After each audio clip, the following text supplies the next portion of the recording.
बिस्मिल्लाहिर्रहमानिर्रहीम अस्सलातु वस्सलामु अलैका या सय्यदी या रसूलल्लाह व अला आलिका व अस्हाबिका या हबीबल्लाह। मुहतरम नाज़रीन, अस्सलामु अलैकुम व रहमतुल्लाहि व बरकातुहू।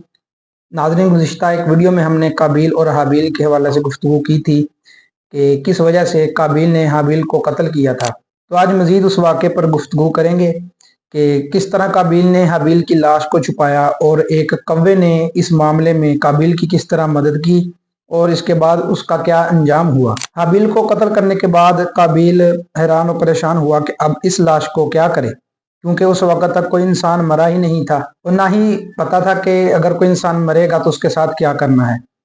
चुनाचे एक वक्त तक लाश को पुश्त पर लाद कर फिरता रहा। फिर जब उसे लाश छुपाने का कोई तरीका समझ ना आया तो अल्लाह अज़्ज़ व जल ने इंसानों की तदफीन का तरीका सिखाने के लिए एक कौवा भेजा। चुनाचे यूं हुआ कि दो कौवे आपस में लड़े, उनमें से एक ने दूसरे को मार डाला। फिर जिंदा कौवे ने अपनी चोंच और पंजों से जमीन कुरेद कर गड्ढा खोदा, उसमें मरे हुए कौवे को डालकर मिट्टी से दबा दिया। कौवे का वाक़या देखकर काबिल को शर्म आई कि मुझे इस कौवे जितनी भी समझ न आई कि अपने भाई की लाश को छुपा लेता। फिर काबिल ने भी जमीन खोदकर हाबिल की लाश को दफन कर दिया।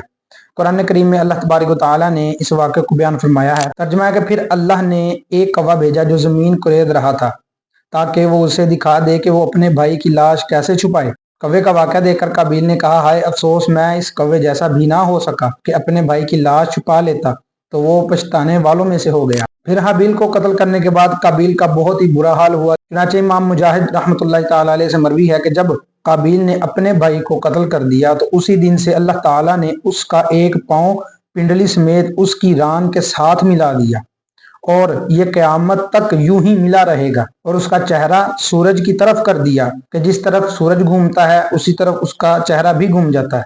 और हज़रत अब्दुर्रहमान बिन फ़ज़ल रहमतुल्लाहि ताला अलैह से मरवी है कि जब काबिल ने हाबिल को कत्ल कर दिया तो अल्लाह ताला ने उसकी अकल ज़ायल और दिल में समझने की सलाहियत ही ख़त्म कर दी। ये इसी तरह रहा यहाँ तक कि ये मर गया। इसी तरह काबिल का उखरवी अजाब भी बहुत सख्त होगा, जैसा कि हज़रत अब्दुल्ला रज़ियल्लाहु ताला अन्हु से रिवायत है कि रसूलुल्लाह सल्लल्लाहु ताला अलैहि वसल्लम ने इरशाद फरमाया, किसी जान को जुल्मन कत्ल नहीं किया जाता मगर उसके खून ना हक में हज़रत आदम अलैहिस्सलाम के पहले बेटे का हिस्सा ज़रूर होता है, क्योंकि उसी ने पहले जुल्मन कत्ल ईजाद किया। यानी जो भी दुनिया में किसी को जुल्मन कत्ल करता है उसका एक हिस्सा काबिल को जरूर मिलता है, क्योंकि जुल्मन कत्ल उसी ने ईजाद किया था। इससे मालूम हुआ कि क़यामत के दिन काबिल को कत्ल के गुनाह की सजा मिलेगी और उन कातिलीन के गुनाह कत्ल की सजा भी मिलेगी जो क़यामत तक किसी को ना हक कत्ल करके जान से मारेंगे।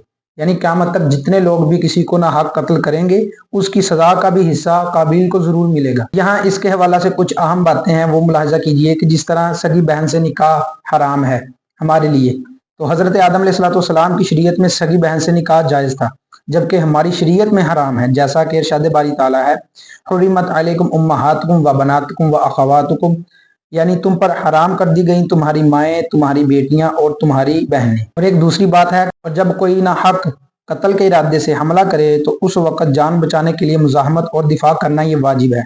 लेकिन धमकी मिलने पर हाबिल के इस जवाब, बेशक अगर तू मुझे कत्ल करने के लिए मेरी तरफ अपना हाथ बढ़ाएगा तो मैं तुझे कत्ल करने के लिए अपना हाथ तेरी तरफ नहीं बढ़ाऊंगा, इससे ये जाहिर होता है कि कत्ल के वक्त हाबिल ने मुज़ाहमत से इनकार कर दिया था और ये हुक्म शरा के खिलाफ है। मुफस्सिरीन इसके मुताद्दिद जवाबात देते हैं, जैसे एक के हाबिल का ये कलाम वाज़ो नसीहत के तौर पर था ताकि काबिल के दिल में नाहक कत्ल की कबाहत बैठ जाए और वो कत्ल से बाज रहे, और दूसरा कि हाबिल ने अपने दिफा के लिए हाथ बढ़ाने की नफी नहीं की बल्कि कत्ल करने की गर्ज से हाथ बढ़ाने की नफी की थी। यानी उसने कहा था कि मैं इसके बदले तुझे कत्ल नहीं करूंगा। और एक और बात कि नदामत तौबा में दाखिल है, जैसा कि हदीस पाक में है, अन नदमु तौबातुन, कि नदामत तौबा है। लिहाजा जब काबिल ने इजहार नदामत किया तो वो तौबा करने वालों में से हो गया।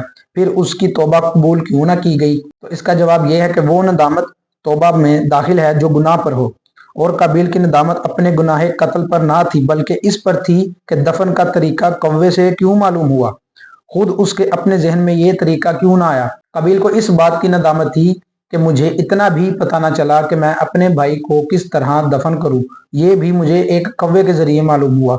इस बात पर उसे नदामत ना थी कि उसने अपने भाई को कत्ल कर दिया या उस पर उसे अफसोस हो। انشاءاللہ مزید اس پر کچھ گفتگو کرتے رہیں گے۔ اللہ تبارک و تعالی ہمیں ہمیشہ حق اور سچ بیان کرتے رہنے کی توفیق عطا فرمائے۔ السلام علیکم ورحمۃ اللہ وبرکاتہ۔